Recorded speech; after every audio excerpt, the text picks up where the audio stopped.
Salut à tous et bienvenue, c'est Jean-Mi. Aujourd'hui, j'ai envie de vous parler d'un jeu qui ne cherche pas à aller vite, qui ne cherche pas à impressionner immédiatement. Un jeu qui demande d'observer, de prendre le temps, de comprendre le terrain et d'accepter que chaque décision, même la plus simple en apparence, va avoir des conséquences visibles quelques tours plus tard. Le jeu dont on va parler aujourd'hui, c'est Douwan. Douwan se joue de 2 à 4 joueurs pour des parties d'environ 45 minutes. Il est accessible dès 10 ans. Il a été imaginé par Johannes Goupy et Johan Levé. Édité par Space Cowboy, le jeu est illustré par Arthur Pilorget. Derrière ces noms, on trouve une vraie volonté de proposer un jeu lisible, élégant et profondément centré sur le plateau. Dans Douwan, on ne part pas à la conquête du monde, on ne lance pas des dés pour savoir ce qui va se passer. À la place, on observe un territoire encore ouvert, presque vierge, et on y installe progressivement des camps. On apprend à lire les zones, à comprendre comment les ressources sont réparties, comment l'eau relie ou sépare les espaces, et comment le feu devient un enjeu aussi discret que décisif. Très vite, le plateau devient vivant, les chemins se dessinent, certains se ferment, d'autres deviennent trop coûteux à emprunter. Le choix des autres joueurs transforme le territoire autant que les vôtres, parfois sans bruit, mais toujours avec un impact réel. Et c'est là que Douwan commence à révéler ce qu'il a vraiment à proposer. C'est un jeu de placement, bien sûr, mais aussi de lecture. De lecture du terrain, lecture des intentions adverses, lecture du rythme de la partie. Faut-il s'étendre maintenant ou attendre encore un tour? Faut-il sécuriser une zone ou prendre le risque de la partager? Faut-il déclencher la fin de la partie ou laisser encore un peu de temps aux autres? Tout Douwan est construit autour de ces questions. Des questions simples, mais jamais triviales. À partir de là, l'idée n'est pas d'aller vite mais d'aller juste. De poser les choses une à une, de laisser le jeu s'installer, et de voir comment le territoire évolue quand les décisions s'accumulent. Douwan se comprend en observant ce qui se construit sur le plateau tour après tour. Alors, prenez le temps d'observer, de suivre les choix, et de voir comment le terrain finit par raconter quelque chose. Allez, on va voir comment ça se passe. Et nous revoilà avec le jeu et son matériel. Dans cette vidéo, on va prendre le temps de découvrir Douwan dans son ensemble. L'idée est de vous faire comprendre comment le jeu fonctionne réellement autour de la table, comment le territoire se construit, comment les décisions s'enchaînent, et pourquoi certains choix prennent autant d'importance au fil de la partie. On commencera par une explication, depuis la mise en place jusqu'à la fin de partie, en passant par le déroulement des tours, le placement des camps, la gestion des cartes terrain et le fonctionnement des tuiles histoire. Les différents scénarios et variantes seront également abordés, afin d'avoir une vision globale de tout ce que le jeu propose. Ensuite, on parlera du jeu. On parlera du ressenti, du rythme des parties, de la tension qui s'installe progressivement sur le plateau, de la manière dont les mécaniques servent ou non le thème. On évoquera aussi l'accessibilité, la courbe d'apprentissage ainsi que la rejouabilité, pour mieux situer Douwan dans le paysage des jeux de société actuels. Tout cela afin de déterminer pour quel type de joueur Douwan est le plus adapté et ce qu'il apporte réellement comme expérience ludique. Prenez le temps de vous installer et entrons maintenant dans les règles. Pour gagner à Douwan, vous allez devoir affronter vos rivaux, afin de marquer plus de points qu'eux. Toute la partie repose sur votre capacité à placer vos camps de manière stratégique en exploitant intelligemment le terrain et les ressources disponibles. En remplissant les conditions de vos tuiles histoire, vous engragerez des points, tout en cueillant des baies et en maîtrisant le feu pour améliorer encore votre score. L'objectif est simple, mais le chemin pour y parvenir demandera réflexion et anticipation. Passons maintenant à la mise en place de la partie. Commencez par poser la tuile scénario près de la zone de jeu. Elle servira de référence pour organiser le territoire, comme vous le voyez. Ensuite, créez le territoire en attribuant à chaque joueur une tuile de départ, choisie totalement au hasard. Une fois cela fait, prenez également au hasard un nombre de tuiles neutres égal au nombre de joueurs. Les tuiles de départ et les tuiles neutres sont ensuite placées ensemble pour former le territoire. Orientez-les aléatoirement et disposez-les exactement comme indiqué au dos de la tuile scénario. Une fois le territoire en place, placez 2 jetons B sur chaque symbole B présent sur cette tuile. Chaque joueur prend alors un plateau tribu, ainsi que les 9 camps correspondant à sa couleur. 8 de ces camps sont placés aux emplacements prévus à cet effet sur le plateau. Le 9e camp est placé au centre de la tuile de départ du joueur. C'est son camp de départ, celui à partir duquel il commencera son expansion sur le territoire. Une fois le territoire prêt et les camps en place, on s'occupe maintenant des tuiles histoire. Commencez par les mélanger, puis piochez-en 5 que vous alignez face visible à côté du territoire. Toutes les tuiles histoire restantes sont ensuite empilées face cachée et placées à portée de main des joueurs. On passe ensuite aux cartes terrain. Mélangez-les, puis distribuez-en 2 face cachée à chaque joueur, comme vous le voyez ici. Après cela, piochez 6 cartes supplémentaires et alignez-les face visible à côté du territoire. Les cartes terrain restantes forment une pile face cachée, elle aussi, placée à portée de main. Il est temps de déterminer qui commencera la partie. Tirez au sort le premier joueur et donnez-lui le jeton Douwan, qui indique clairement son rôle. Le joueur situé à sa droite commence alors le choix des tuiles histoire. Il sélectionne une tuile parmi les 5 tuiles face visible. S'il ne le souhaite pas en prendre une, il a la possibilité de piocher directement la première tuile de la pioche. Quelle que soit l'option choisie, la tuile histoire est posée face visible sur l'espace le plus à gauche du plateau, tribu du joueur, en position basse, de manière à ce que ce symbole reste visible. Si une tuile face visible a été prise, elle est immédiatement remplacée par la première tuile de la pile. Une fois ce choix effectué, le joueur situé encore à droite choisit à son tour une tuile histoire selon les mêmes règles. Le processus se poursuit ainsi de joueur en joueur, puisque chacun ait sélectionné une tuile histoire. Parlant des types de terrains que vous retrouverez, ici, ce sont des canyons, montagnes, déserts, forêts et finalement eau. Les différentes ressources, artefacts, cristal, ainsi que pigments. Pour les autres symboles, ici, c'est le symbole B. J'ai d'ailleurs oublié d'en mettre deux ici. Ici, c'est le symbole feu. Et ici, cette silhouette-là, et en général des points de victoire. À présent que tous les joueurs sont prêts et que les objectifs sont en place, la partie peut enfin commencer. Voyons maintenant comment se déroule un tour de jeu. Les joueurs jouent chacun leur tour dans le sens de l'aiguille d'une montre, en commençant toujours par le joueur qui possède le jeton de One. Un tour de jeu se termine lorsque tous les joueurs ont joué une fois. Dès que c'est le cas, un nouveau tour commence immédiatement. À votre tour, vous devez obligatoirement choisir une seule des deux actions possibles. Vous pouvez soit prendre des cartes terrain, soit placer un camp. Si vous choisissez de prendre les cartes terrain, commencez par sélectionner deux cartes terrain adjacentes dans la rangée visible. Vous ajoutez directement à votre main. Il n'est pas possible de piocher directement des cartes depuis la pile. Il n'y a aucune limite au nombre de cartes que vous pouvez conserver à un moment. Une fois ces cartes prises, vous devez les remplacer, en commençant par l'emplacement le plus proche de la pile. Piochez les deux premières cartes de la pile et placez face visible dans la rangée, l'une après l'autre, pour combler les emplacements libérés. Si au moment de remplacer une carte, la pile est vide, toutes les cartes de la défense doivent alors mélanger pour former une nouvelle pile face cachée. Imaginons que je décide de prendre deux cartes. Je prends donc ces deux cartes-là, que j'ajoute à ma main. Elles sont adjacentes, et donc, maintenant, je remplace comme ceci. L'autre action possible consiste à placer un camp sur le territoire. Pour cela, commencez par choisir un camp de votre couleur déjà présent sur le territoire qui vous servira de point de départ. Choisissez ensuite une case libre comme point d'arrivée, c'est-à-dire une case sans camp. Attention, cette case d'arrivée ne peut jamais être une case d'eau. Vous devez alors déterminer votre itinéraire entre le point de départ et la destination pour chaque case empruntée, y compris la case de départ et la case d'arrivée. Vous devez défausser une carte terrain face visible de votre main correspondant au type de terrain de cette case. Lorsqu'une carte affiche deux types de terrain, vous choisissez lequel des deux vous utilisez au moment où vous la défaussez pour emprunter une case. Certaines règles précises doivent être cependant respectées.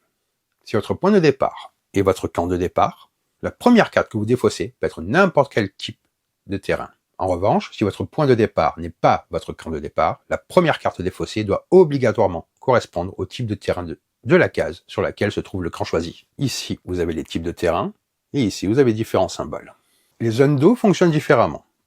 En défonçant une seule carte eau, vous pouvez emprunter autant de cases que vous le souhaitez au sein d'une même zone eau. Votre itinéraire peut également vous amener à traverser une ou plusieurs cases occupées par des camps appartenant à d'autres joueurs. Dans ce cas, la carte terrain que vous auriez normalement défaussée pour emprunter cette case n'est pas mise dans la défausse. À la place, vous la donnez directement au joueur propriétaire du camp traversé, qui l'ajoute à sa main. Si vous traversez le camp de départ d'un autre joueur, vous devez lui donner une carte de son choix. Prenons un exemple pour que ce soit plus clair. Je suis ici et je décide que j'aimerais poser un camp à cet endroit-là. En premier, je vais jouer cette carte, peu importe le terrain, c'est mon camp de départ. Ensuite, cette carte-là, pour traverser la montagne, irait à mon adversaire. Besoin d'une seule carte d'eau pour traverser cette zone, et finalement, la carte verte pour pouvoir poser mon camp.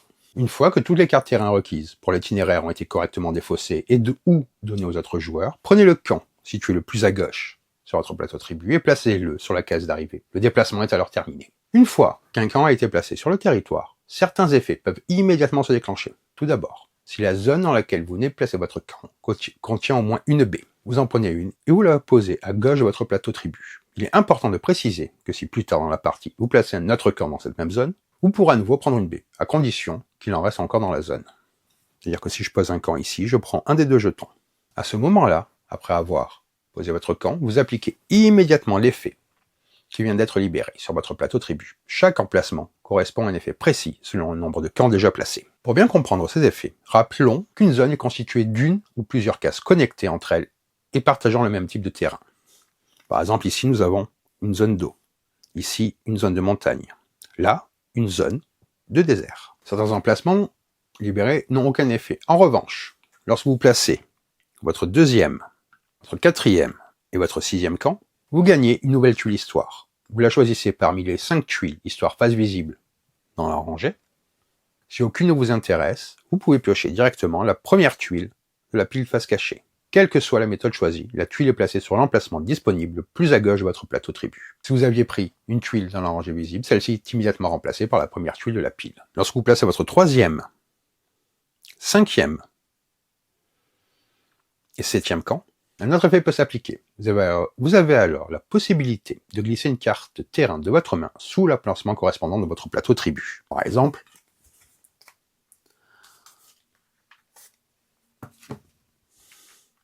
si j'arrive à poser celui-ci, il y aurait une carte que je peux placer comme cela. Et bien entendu, auparavant, vu que j'avais placé celui-là, il y aurait une tuile. Tout en sachant que la carte peut également comporter un symbole. Si vous n'avez plus de carte en main, ou si vous décidez volontairement de ne pas utiliser cet effet, l'emplacement concerné restera vide jusqu'à la fin de la partie. Lorsque vous placez votre dernier camp, vous déclenchez immédiatement la fin de la partie.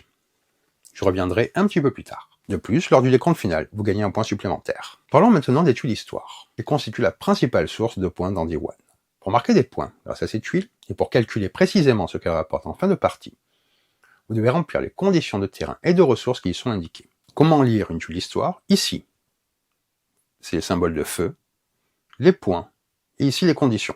Vous remarquerez d'ailleurs, si vous faites attention, que sur chaque tuile, le nombre de personnages correspond au nombre de points de victoire. Donc pour marquer des points grâce à cette tuile et pour calculer précisément ce qu'elle rapporte en fin de partie, vous devez remplir les conditions de terrain et de ressources qui y sont indiquées. Chaque tuile d'histoire est vérifiée séparément pour remplir les conditions. Vous pouvez utiliser tous vos camps sur le territoire, ainsi que les cartes terrain que vous avez glissées sous votre plateau tribu. Il est important de noter qu'un même camp ou une même carte peut servir à remplir les conditions de plusieurs tuiles d'histoire différentes. En revanche, les camps de départ ne permettent jamais de remplir les conditions des tuiles d'histoire. Certaines tuiles demandent de répéter un même type de terrain, comme la forêt, la montagne ou le canyon. Lorsque un de ces symboles apparaît plusieurs fois sur une tuile d'histoire, cela signifie que vous devez avoir placé des camps dans autant de zones distinctes de ce type de terrain. Plusieurs camps dans une seule et même zone ne suffisent donc pas à remplir plusieurs conditions identiques.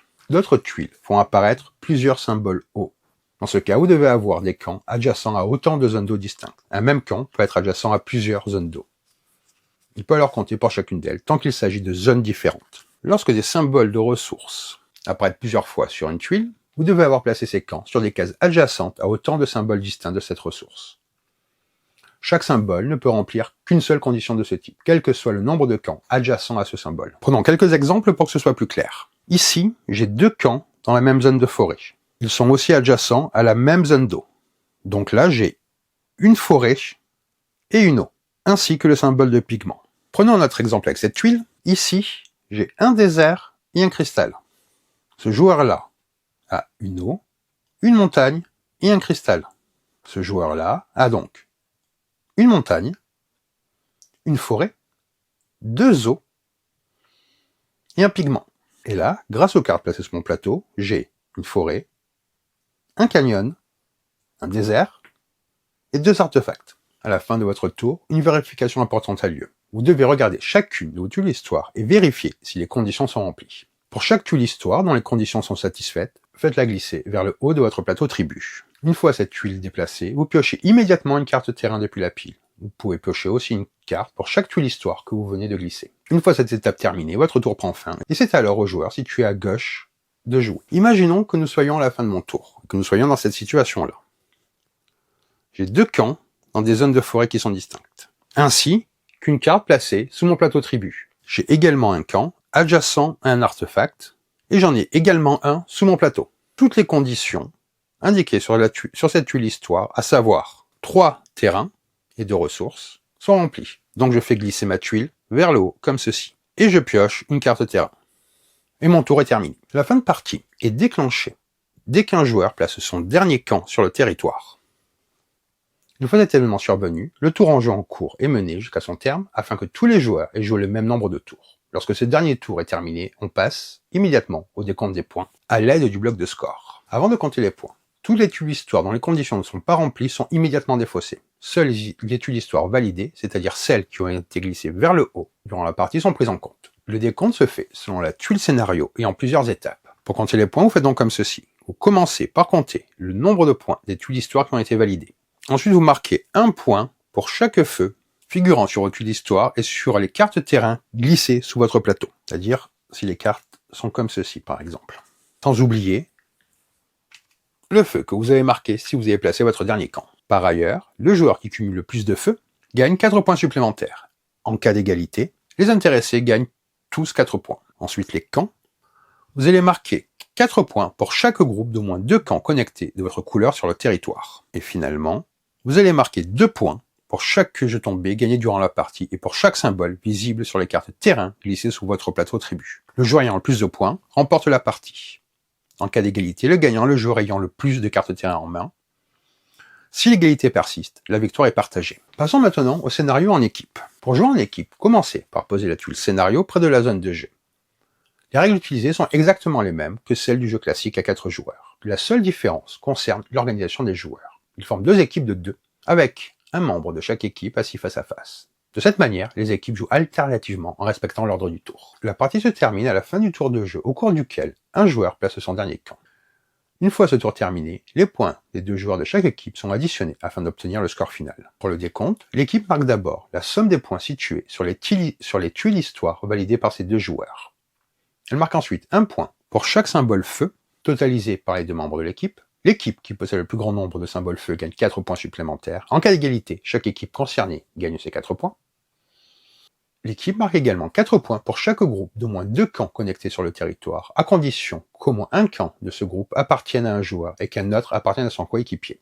De la même manière, l'équipe marque 4 points pour chaque paire de baies, à condition que l'une de ces baies appartienne à un joueur et l'autre à son coéquipier. Une fois tous les points comptabilisés, l'équipe ayant obtenu le score total le plus élevé remporte la partie. En cas d'égalité, la victoire revient à l'équipe qui possède le plus de cartes terrain en main. Si l'égalité persiste, la victoire est partagée. Passons maintenant au scénario additionnel. Du-1 contient 3 scénarios supplémentaires. Lorsque vous jouez l'un de ces scénarios, vous utilisez les règles habituelles du jeu, sauf indication contraire. Les règles propres à chaque scénario prennent toujours le pas sur les règles classiques. Les instructions spécifiques de mise en place de chaque scénario sont indiquées au dos de la tuile scénario correspondante. Cette tuile est placée près de la zone de jeu, à la place de la tuile scénario de base. Certaines règles s'appliquent toutefois à l'ensemble de ces scénarios. Au début de la partie, après avoir formé la rangée de cartes terrain face visible, vous devez créer une pile de cartes dont la taille dépend du nombre de joueurs. Cette pile est ensuite placée sur la tuile événement. Toutes les cartes restantes forment une réserve qui est placée face cachée à côté de la pile. Chaque scénario comprend un événement spécifique. Lorsqu'un joueur effectue l'action « Prendre de cartes », la rangée de cartes est réalimentée à l'aide des cartes provenant de la pile. Lorsque la dernière carte de cette pile est piochée, l'événement est immédiatement déclenché et résolu par le joueur actif. Une fois l'événement résolu, une nouvelle pile est créée en prenant des cartes dans la réserve, en respectant le même nombre de cartes que lors de la création initiale de la pile. C'est rappelé ici. Dans ces scénarios, les récompenses des tuiles histoire fonctionnent différemment. Lorsqu'un joueur remplit les conditions de l'une de ces tuiles histoire, il pioche la première carte de la réserve et non de la pile. Si un joueur doit piocher une carte alors que la réserve est épuisée, toutes les cartes défaussées sont mélangées pour former une nouvelle réserve face cachée. Enfin, une règle importante concerne les mises du matériel. Si un événement vous demande de placer ou de prendre un jeton qui n'est plus disponible, vous ignorez simplement cette partie de l'événement. Commençons par le scénario déluge, qui se joue avec cette tuile-là. Pour ce scénario, procédez tout d'abord à la mise en place habituelle du jeu. Placez ensuite la tuile territoire déluge comme indiqué au dos de la tuile scénario correspondante. Les jetons O sont posés près du territoire. Avant de commencer la partie, retirez du jeu les 5 tuiles histoire sur lesquelles figure le symbole indiqué par le scénario. Ce symbole-là. À chaque fois que l'événement est déclenché, le joueur actif doit placer un jeton O. Ce jeton est posé sur une case libre, non recouverte d'eau et adjacente à au moins une case d'eau existante. La case sur laquelle le jeton est placé est alors immédiatement considérée comme une case d'eau. Si cette nouvelle case d'eau entraîne la division d'une zone en 2 zones distinctes, toutes les baies présentes dans cette zone doivent être déplacées vers la zone la plus grande. Si les 2 nouvelles zones sont de taille égale, les baies sont réparties équitablement entre elles. Si le nombre de baies est impair, la baie restante est placée au hasard dans l'une des 2 zones. Lors du décompte final de ce scénario, commencez par marquer les points des tuiles histoire validées, ainsi que ceux liés au symbole feu. Ici, vous avez le rappel de l'événement. Vous marquez ensuite 3 points pour chaque zone de forêt ou de montagne dans laquelle vous avez placé au moins un camp. Et enfin, vous marquez 4 points pour chaque paire constituée de une baie et d'un artefact obtenu durant la partie. Passons au scénario volcan. Pour ce scénario, vous commencez là encore par la mise en place habituelle. Placez ensuite la tuile volcan, comme indiqué, au dos de la tuile scénario. Puis posez les jetons lave près du territoire. Chaque fois que l'événement est déclenché, le joueur actif place un jeton lave sur une case libre, non recouverte d'eau, et adjacente soit au volcan, soit à un autre jeton lave déjà en place. Comme dans le scénario déluge, si cette pose entraîne la division d'une zone en deux, toutes les baies présentes sont déplacées vers la zone la plus grande. Et vous suivez les mêmes règles en cas d'égalité. Une règle supplémentaire s'applique pendant la partie. Lorsque vous placez un camp, vous ne pouvez pas emprunter une case contenant un jeton lave ni la case volcan. Lors du décompte final, vous marquez les points d'étude d'histoire validés et des symboles feux comme d'habitude, dont les feux du volcan si vous avez des camps adjacents. Vous marquez 2 points pour chaque zone d'eau à côté de laquelle est placé au moins un de vos camps. Vous marquez 2 points pour chacun de vos camps placés sur la tuile de départ d'un adversaire. C'est rappelé ici.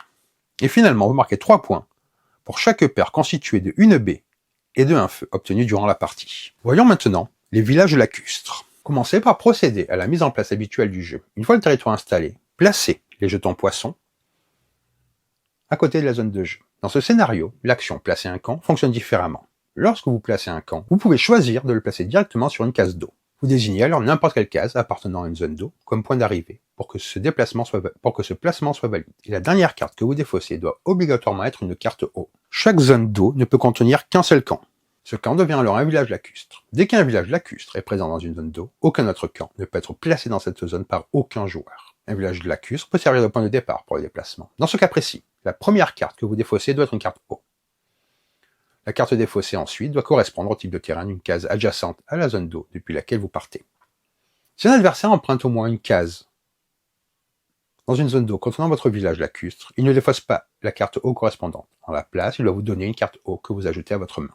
Précision très importante s'applique dans le scénario. Un village lacustre n'est pas considéré comme adjacent à la zone d'eau qu'il occupe. Il ne compte donc jamais sur les conditions d'eau d'étude d'histoire, ni pour les décomptes liés à l'adjacence d'un camp à une zone d'eau. Lorsque l'événement est déclenché, chaque joueur possédant au moins un village lacustre peut défausser une carte terrain de son choix depuis sa main, quel que soit le type. Une fois cette défausse effectuée, ces joueurs prennent un jeton poisson pour chacun de leurs villages lacustres. Les jetons poissons sont pris dans l'ordre du tour, en commençant par le joueur actif. Lors du décompte final, commencez par marquer les points d'étude d'histoire validés, ainsi que ceux liés au symbole feu comme d'habitude. Enfin, pour chaque zone d'eau, le joueur qui possède le plus grand nombre de camps adjacents à cette zone marque 6 points. En cas d'égalité, les intéressés marquent 3 points à la place. Je vous le redis, un village lacustre n'est pas adjacent à sa zone d'eau. Il n'est donc pas pris en compte dans les conditions d'eau d'étude histoire et dans le décompte lié à l'adjacence. Ensuite, vous marquez 3 points pour chaque paire constituée de une baie et d'un pigment durant la partie, et vous marquez 3 points pour chaque jeton poisson obtenu durant la partie. Avant de passer à mon avis, je fais juste une courte pause. D1 est un jeu qui prend le temps de s'installer, qui demande d'observer le territoire, de comprendre les zones et de réfléchir à chaque décision avant d'agir.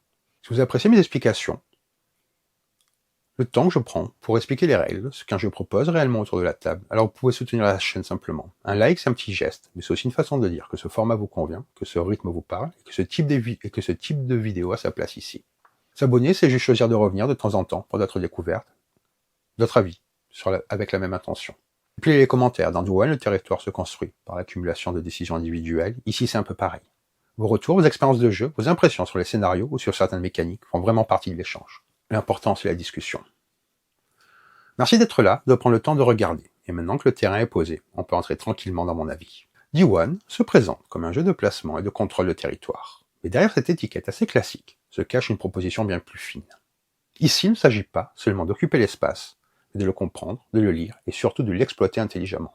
Le cœur du jeu repose sur une tension permanente entre expansion, optimisation et interaction indirecte. Le tout porté par une mécanique de carte qui conditionne absolument tous les déplacements. Très vite, D1 installe une identité forte, celle d'un jeu où chaque décision laisse une trace durable sur le plateau, et où le terrain devient un puzzle vivant façonné par les joueurs eux-mêmes. Dès le premier tour, le jeu offre une sensation très satisfaisante de construction progressive. On commence avec peu d'options, peu de camps, et un territoire encore largement ouvert. Puis à mesure que la partie avance, chaque zone prend de la valeur, chaque chemin devient plus coûteux, et chaque placement demande une vraie réflexion. Le ressenti en jeu est très tactile et concret. On ne joue pas dans le vide, on voit immédiatement l'impact de ses actions sur le plateau. Placer un camp, c'est à la fois se rapprocher d'un objectif, bloquer un adversaire, ouvrir une future route ou en fermer une autre. Cette lisibilité permanente rend le jeu très agréable, même pour les joueurs qui aiment planifier plusieurs tours à l'avance. La tension dans D1 ne vient jamais d'un affrontement frontal. Il n'y a pas de combat, pas de destruction directe, pas de coups brutaux. Et pourtant, l'interaction est omniprésente. Traverser un camp adverse pour lui donner une carte, s'installer dans une zone convoitée, prendre une tuile d'histoire avant qu'un autre joueur ne la valide, ou déclencher la fin de partie au bon moment, tout cela crée une pression permanente. On joue constamment avec les autres, même quand on semble se concentrer sur son propre plateau. Cette interaction indirecte est élégante, lisible et rarement frustrante. Elle favorise les joueurs attentifs, capables de lire le jeu adverse, sans jamais donner l'impression d'un jeu punitif ou méchant. Le rythme est particulièrement bien dosé. Les tours sont courts, simples dans leur structure, et ne souffrent pas d'analyse paralysis excessif. Pourtant, les décisions sont lourdes de conséquences. La partie suit une courbe très claire. Une phase d'exploration relativement ouverte, une phase centrale de concurrence intense pour les zones clés, puis une fin de partie tendue où chaque camp restant devient crucial. Le déclenchement de la fin, lié au dernier camp posé, ajoute une dimension de timing très intéressante, obligeant les joueurs à surveiller à la fois leur progression ainsi que celle des autres. Le thème est remarquablement bien intégré. La gestion du feu, des ressources, des zones et la manière dont le territoire se transforme racontent quelque chose sans alourdir le jeu. Les scénarios renforcent encore cette cohérence. Le déluge, le volcan, les villages lacustres ne sont pas de simples variantes mécaniques. Ils modifient réellement la lecture du terrain et la manière de jouer, tout en restant parfaitement compréhensible dans la logique du jeu de base. On sent que chaque scénario a été pensé pour exploiter le système, pas pour le tordre artificiellement. Les règles sont relativement simples à expliquer, surtout dans leur structure de base. 2 actions possibles, des déplacements clairs, des objectifs visibles. Cela rend le jeu accessible à un public déjà un peu habitué aux jeux modernes. En revanche, la maîtrise demande plusieurs parties. Comprendre la valeur réelle des zones, anticiper des connexions futures, gérer sa main avec précision et exploiter pleinement l'étude d'histoire nécessite de l'expérience. La courbe d'apprentissage est donc très saine, on progresse naturellement, sans jamais avoir l'impression que le jeu nous cache des informations. La rejouabilité vient de la disposition du territoire, du tirage d'études d'histoire, de l'ordre des cartes de terrain et surtout des différents scénarios qui assurent des parties très variées. Car chaque scénario change la manière d'aborder le jeu, parfois de façon radicale, sans jamais remettre en cause les fondations. Cela permet au jeu de rester frais sur la durée et d'offrir des expériences sensiblement différentes selon la configuration choisie. Du-1 s'adresse avant tout aux joueurs qui aiment les jeux de réflexion, de placement et de contrôle de territoire, avec une interaction indirecte mais permanente. Il conviendra parfaitement à des joueurs intermédiaires, mais peut aussi séduire des joueurs plus expérimentés à la recherche d'un jeu élégant, profond et sans artifice. Du-1 est un jeu intelligent, tendu et remarquablement cohérent. Il ne cherche jamais à en faire trop, mais chaque mécanique est précisément à sa place. Le jeu récompense la planification, l'adaptation et la lecture du terrain, tout en offrant une interaction constante et subtile. C'est un jeu qui gagne à être rejoué, qui révèle sa profondeur avec le temps, et qui propose une expérience aussi satisfaisante qu'exigeante. Valeur sûre pour les amateurs de jeux de stratégie moderne et un titre qui mérite clairement sa place dans une bibliothèque réfléchie. Donc voilà pour cette vidéo, j'espère que ça vous a plu. Et sur ce, je vais vous dire bonne partie et bon jeu!